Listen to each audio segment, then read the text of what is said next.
വിദ്യാഭ്യാസം നേടി ക്വാളിഫിക്കേഷൻ നേടിയ ഒരാൾ ഒരു മദ്യപാനിയെ പോയി സമീപിക്കുന്നതും മദ്യപിച്ച് അതിൻ്റെ ലഹരിയും അതിൻ്റെ ദൂഷ്യവശങ്ങളും അറിഞ്ഞ് അത് നിർത്തലാക്കിയ ഒരാൾ പോകുന്നതും രണ്ടാണ്. സാറ് പറഞ്ഞതിനോട് എനിക്ക് യോജിപ്പില്ല.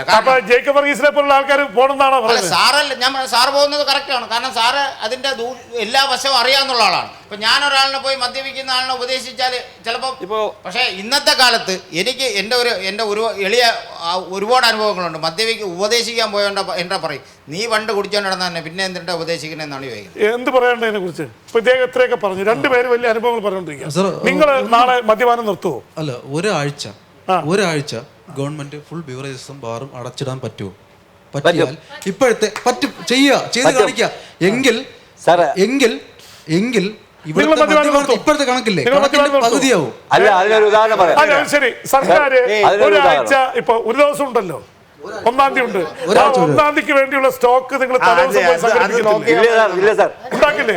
അപ്പൊ ഒരാഴ്ച ഇല്ലെങ്കിൽ നിങ്ങൾ ഒരാഴ്ചക്കുള്ള സ്റ്റോക്ക് നേരത്തെ പോയി സംഘടിപ്പിച്ചു വെക്കും. ഒരാഴ്ചയിൽ ഒരിക്കൽ മാത്രം മദ്യപാനം വിറ്റുകൂടെ എന്നാണ് സർക്കാരിന് ഒരാഴ്ചയിൽ എത്ര ദിവസമാണ്? അതിനൊരു ഉദാഹരണം പറയാം. കേരളത്തിൽ നടന്ന ഉപരോധ സമരം, സെക്രട്ടേറിയറ്റിന്റെ മുമ്പിൽ നടന്ന ഉപരോധ സമരം 3 ദിവസം നടന്നുള്ളൂ. പക്ഷേ എത്ര ദിവസം നടന്നാലും അത്രയും ദിവസം 20 കിലോമീറ്റർ ചുറ്റളവിൽ മദ്യം വിൽക്കാൻ പാടില്ല എന്ന് സർക്കാർ തീരുമാനിച്ചു. അതിൻ്റെ ഇപ്പൊ ബാറുകാർ ഹൈക്കോടതി പോയി അതിനെതിരെ. പക്ഷെ സർക്കാർ തീരുമാനം എടുത്താൽ കഴിഞ്ഞല്ലോ. അപ്പൊ വേണമെങ്കിൽ സാധിക്കും. അതുകൊണ്ടാണോ നിന്ന് പോയത്? ശരിക്കും അതുകൊണ്ടാണ് നിന്ന് പോയത്. മദ്യം കഴിച്ചിട്ടുണ്ടെങ്കിൽ ഇവിടെ ഇല്ലാന്ന് നോക്കണമില്ലായിരുന്നു. മദ്യം കഴിച്ചിട്ടുണ്ടെങ്കിൽ ഇവിടെ 20 കിലോമീറ്ററിൽ മദ്യപാനം നിർത്തിയത് കൊണ്ടാണോ ഒരിക്കലും അത് ആ പ്രസ്ഥാനത്തിന് താല്പര്യമില്ലാത്ത പുള്ളി വെറുതെ പറയുന്നത്. മദ്യപാനം നിർത്തിയോണ്ടാണ് ഉപരോധ സമരം തന്നെ. അല്ല, മദ്യവെച്ചിരുന്നെങ്കിൽ ഉപരോധ സമരം ഇതല്ലായിരുന്നു. വെറുതെ പറയുന്നത്. എങ്കിൽ പിന്നെ KCBC നടത്തുന്ന അവരെല്ലാം എന്ത് ഇപ്പൊ നമ്മുടെ എന്താ മറ്റേ നമ്മുടെ പ്രകൃതിയുടെ മറ്റേ ഇതുണ്ടല്ലോ ഗാർഡിൽ, അപ്പൊ അവര് മുഴുവൻ മദ്യപിച്ചിട്ടാണോ അവിടെ? പുതിയ അറിവായിരിക്കും സാർ. ഇതിലെ പ്രധാനപ്പെട്ട ഒരു സംഗതി, ഇതൊരു പൊതുശത്രുവാണ്. നമ്മളെ ലഹരിയോടുള്ള ആസക്തി ഒരു പൊതുശത്രുവാണ്. അപ്പോൾ ഇപ്പോൾ ആരെങ്കിലും നിയമം വഴി നടപ്പിലാക്കുമെന്ന് പ്രതീക്ഷിച്ചുകൊണ്ടിരിക്കുന്നതിനേക്കാളും ഇപ്പോൾ സ്വാമി വിവേകാനന്ദൻ പറഞ്ഞിരിക്കുന്നത് നമ്മൾ സ്വയം ഈശ്വരന്മാരായിട്ട് മറ്റുള്ളവരെ ഈശ്വരന്മാരാകാൻ സഹായിക്കുക. അപ്പം നമ്മൾ തന്നെയാണ് കൈ നീട്ടി ഗ്ലാസ് എടുക്കുന്നത്. അങ്ങനെയാണെങ്കിൽ ആ കൈ നീട്ടാതിരിക്കാനുള്ള ഒരു മാനസികാവസ്ഥ അതെ സ്വയം കുടിക്കാത്ത മുഖ്യമന്ത്രിമാരാണ് കേരളം ഭരിച്ചിട്ടുള്ളത്. മദ്യപിക്കാത്ത മുഖ്യമന്ത്രിമാരാണ് ഉമ്മൻചാണ്ടി. പക്ഷെ അവരാണ് മദ്യം വിൽക്കുന്നത്. അപ്പൊ പിന്നെ ഈ ചെകുത്താൻ വേദം ഓതും പോലെ ഇവിടെ കാര്യങ്ങൾ നടക്കും. കേരളത്തിൽ ഭരിക്കുന്ന മുഖ്യമന്ത്രിമാർ ചീഫ് എക്സിക്യൂട്ടീവ്സ് ഒന്നും മദ്യപിക്കുന്നവരല്ല. പക്ഷെ അവരെ അവര് നേതൃത്വം നൽകുന്ന സർക്കാരാണ് മദ്യം വിൽക്കുന്നത്. രാജ്യമേ ഉള്ളൂ. സർക്കാർ മദ്യം വയ്ക്കുന്ന രാജ്യമായിട്ടാണ് വെച്ചിരിക്കുന്നത്. സർക്കാർ നിയമം കൊണ്ടുവരുന്നതും എതിർക്കുന്നതും മദ്യം വിൽക്കുന്നതും സർക്കാർ തന്നെയാണ്. ഇവിടെയാണ് അതന്നെയാണ് എന്റെ തുടക്കം പറഞ്ഞ ചോദ്യം. ഇത് ഇരട്ടത്താപ്പല്ലേ എന്നാണ് എന്റെ ചോദ്യം. അവര് മദ്യപിക്കുന്ന അവരും ചോദിക്കുന്നത് സർക്കാർ ഇത് നിർത്തട്ടെ, ഞങ്ങൾ നിർത്താമെന്നാണ് പറയുന്നത്. നിർത്താൻ സാധിക്കും. അല്ലല്ല, അത് നമ്മൾ നേരത്തെ പറഞ്ഞല്ലോ. അങ്ങനെ ഒരു സുപ്രഭാതത്തിൽ അത് മറ്റു പല ഇവിടെ തന്നെ ഇവിടെ നമ്മുടെ നെയ്യാറ്റിൻകര താലൂക്കിൽ ഞാൻ ഇത് പറയട്ടെ. നെയ്യാറ്റിൻകര താലൂക്കിൽ നമ്മളെ ഡ്രൈ ഏരിയ ആയിരുന്നു നെയ്യാറ്റിൻകര താലൂക്ക്. ഏറ്റവും കൂടുതൽ മദ്യപാനികളും മദ്യത്തിന്റെ വിപത്തും ഉള്ളത് ഇന്ന് നെയ്യാറ്റിൻകര താലൂക്കാണ്. അതേപോലെ കൊട്ടാരക്കര താലൂക്ക് പണ്ട് മദ്യ നിരോധനം ഉണ്ടായിരുന്ന മേഖലയാണ്. അവിടെയാണ് ഇപ്പോൾ ഏറ്റവും കൂടുതൽ മദ്യത്തിന്റെ വിപത്തുകൾ ഉള്ളത്. അപ്പൊ മദ്യപാനം ഇതിന് മദ്യ നിരോധനം പരിഹാരമാണ് എന്ന് ഞാൻ പറയുന്നില്ല. ആദ്യം നമ്മൾ നേരത്തെ പറഞ്ഞതുപോലെ മദ്യത്തിനെതിരെ നമ്മൾ എല്ലാവരും പ്രതികരിക്കുക.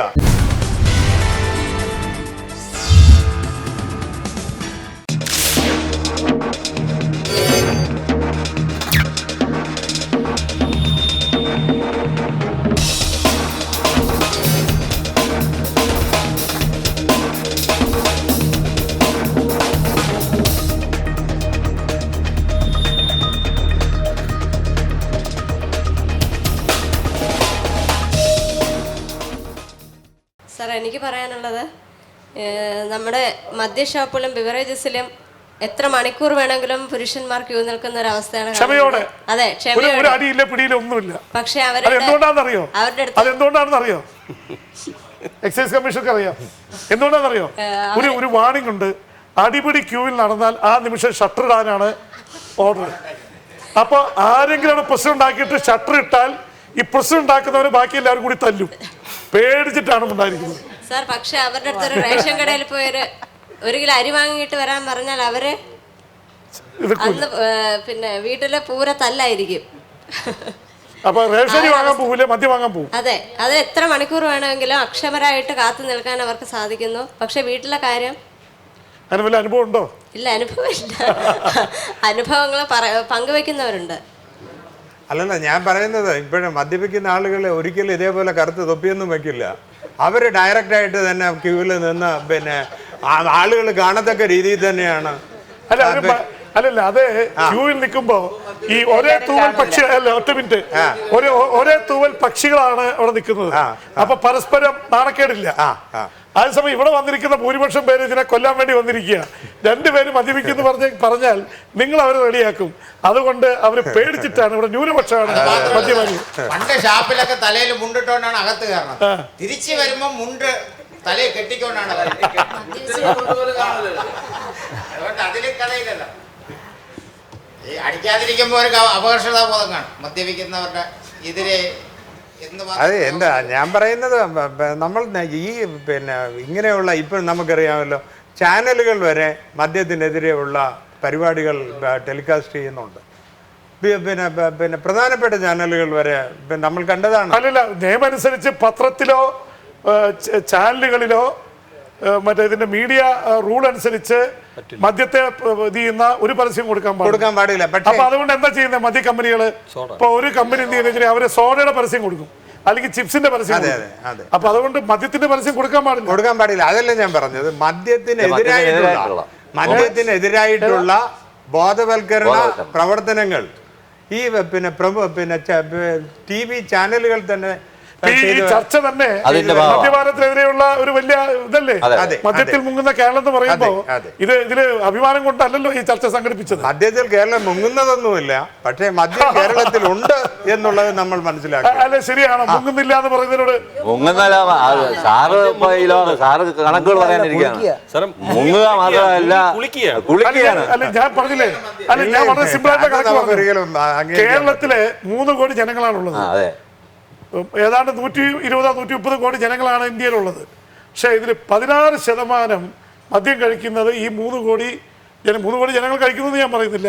അപ്പോൾ കഴിക്കുന്നവർ ഇനി 8 ലിറ്ററാണ് ഒരു വർഷം ശരാശരി ഒരാൾ 3 കോടി ജനങ്ങൾക്ക് ഡിവൈഡ് ചെയ്ത് കൊടുത്താൽ ഇതിൽ ചിലപ്പോൾ പകുതി പേര് കഴിക്കാത്തവരായിരിക്കും. അപ്പോൾ ഓരോരുത്തർ കഴിക്കുന്ന എത്രയാണെന്ന് പഞ്ചാബും ഹരിയാനയും ആയിരുന്നു നേരത്തെ ഹാർഡ് ലിക്കറിന് മുന്നിൽ, അവരൊക്കെ വെട്ടി കേരളം മുന്നിൽ വന്നിരിക്കുകയാണ്. ഇതിൽ ചേർത്ത് വായിക്കേണ്ട ഒരു കാര്യമുണ്ട്. നമ്മൾ മാറുന്ന കേരളം, മുങ്ങുന്ന കേരളം എന്ന് പറയുമ്പോൾ ഈ മലയാളിയുടെ മാറുന്ന ശീലങ്ങളുണ്ട്. കഴിക്കുന്ന ഭക്ഷണം, അവൻ കാണുന്നത്, അവൻ്റെ മാനസികാവസ്ഥ. ഒരു അമ്മയ്ക്ക് ഡ്രസ്സ് മാറാൻ, മകനെ പേടിച്ച് ഡ്രസ്സ് മാറാൻ പറ്റാത്ത ടെക്നോളജിയുടെ കാലമാണ് ഇന്ന്. അപ്പോൾ ഈ ഇരട്ട മനസ്സുകളും വൈകൃതം പിടിച്ച തലച്ചോറും ഉള്ളിൽ ചെല്ലുന്ന ഭക്ഷണ ശൈലിയും ഒക്കെ ഈ മനുഷ്യരല്ല പിശാചുക്കളാണ് ആക്കുന്നത്. ആ പിശാച് പിടിച്ച മനസ്സിലാണ് ഈ മദ്യം കൂടെ ചെല്ലുന്നത്. അത് നമ്മളിവിടെ ചർച്ച ചെയ്യപ്പെടാത്ത ഒരുപാട് കുറ്റകൃത്യങ്ങളുടെ പുറകിൽ നിൽക്കുന്നു ഈ മദ്യം. അപ്പൊ പറഞ്ഞ അവസാനത്ത് ദൈവത്തിന്റെ നാട് ചെകുത്താന്റെ നാടായി മാറുന്നു എന്നുള്ള അഭിപ്രായം. ചെകുത്താന് കുറച്ചുകൂടെ മാന്യത കാണും. അയ്യോ, അങ്ങനെ നിങ്ങൾ മലയാളി ധാരാളം തിന്മകളുണ്ട് കുടുംബത്ത്. നമുക്കറിയാവുന്നതാണ്. പല സ്റ്റോറികൾ അഴിയുന്നത് കൗൺസിലിംഗ് വഴിയാണ്. കൗൺസിലിംഗ് ഇരിക്കാനിരിക്കുമ്പോൾ ഈ ഭാര്യ ഭർത്താവ് തമ്മിലുള്ള സംശയത്തിന്റെ രോഗം, പ്രതികരണം, മറ്റ് പല ദുഃഖങ്ങളും. ഒരു കാര്യം ഞാൻ ചോദിച്ചോട്ടെ, നമ്മളിവിടെ 1,900 സംഘടനകളും പ്രസ്ഥാനങ്ങളും മറ്റേ നന്മയ്ക്ക് വേണ്ടി വാദിക്കാനുണ്ട്. മതസംഘടനകളുണ്ട്, രാഷ്ട്രീയ പാർട്ടികളുണ്ട്, ഇവിടെ കത്തോലിക്ക സഭയുണ്ട്, മുസ്ലിം സംഘടനകളുണ്ട്, ഹിന്ദു പ്രസ്ഥാനങ്ങളുണ്ട്, കമ്മ്യൂണിസ്റ്റ് പാർട്ടിയുണ്ട്, കോൺഗ്രസ് ഉണ്ട്, കേരള കോൺഗ്രസ് ഉണ്ട്, മുസ്ലിം ലീഗ് ഉണ്ട്, എല്ലാം ഉണ്ട്. പക്ഷേ കേരളത്തിൽ ഇവിടെ സംസാരിച്ച പോലെ ആത്മഹത്യകൾ കൂടുന്നു, ഇവിടെ കുറ്റകൃത്യങ്ങളുടെ നാടായിട്ട് മാറുന്നു, ദൈവത്തിൻ്റെ നാട് ചെകുത്താനായിട്ട് നാടായിട്ട് മാറുന്നു. ഇതിങ്ങനെയുള്ള എല്ലാ പ്രസ്ഥാനങ്ങളുടെയും ഒരു പരാജയമായിട്ട് കാണണ്ടേ? ഇതൊരു പരാജയമായിട്ട് കാണുന്നതിനേക്കാൾ ഉപരിയായിട്ട് മനുഷ്യൻ ദൈവത്തെ തിരിച്ചറിയുന്നില്ല.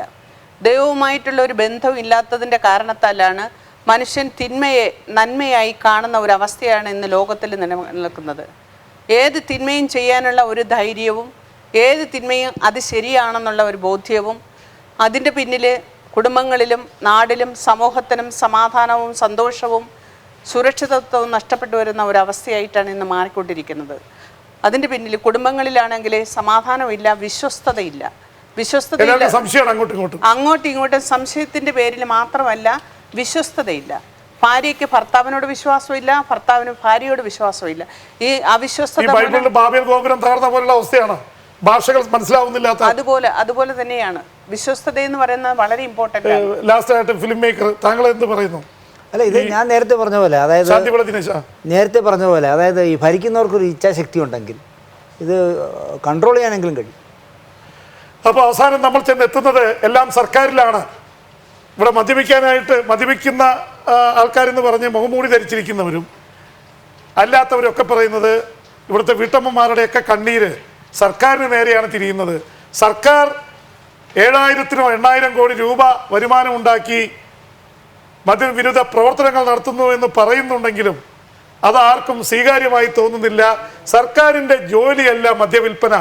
മദ്യം കുടിച്ച് കേരളത്തിലെ മലയാളി അല്ലെങ്കിൽ കേരളത്തിലെ മനുഷ്യർ ചത്തൊടുങ്ങുന്ന, ആരോഗ്യമില്ലാതായി തീരുന്ന അവസ്ഥ ഭാവിയിൽ ഉണ്ടാവാൻ പാടില്ല. അതിനുള്ള സർക്കാർ അടിയന്തരമായി ഇടപെടണം എന്നുള്ള ചർച്ചയാണ് ഇവിടെ ഉണ്ടാവുന്നത്. മദ്യത്തിൽ മുങ്ങിത്താഴുന്ന കേരളം ദേശീയ നിലവാരത്തിൽ ഇന്ത്യയുടെ മുമ്പിൽ തലകുനിച്ച് നിൽക്കേണ്ടി വരുന്ന മലയാളി, ഇതിന് മാറ്റമുണ്ടാവണമെന്നുള്ള ചിന്തയാണ് ഈ ഓപ്പൺ സ്റ്റേജിൽ ഉയർന്നു വന്നത്. ഈ ചർച്ചയിൽ പങ്കെടുത്ത എല്ലാവർക്കും നന്ദി. PP James signing off.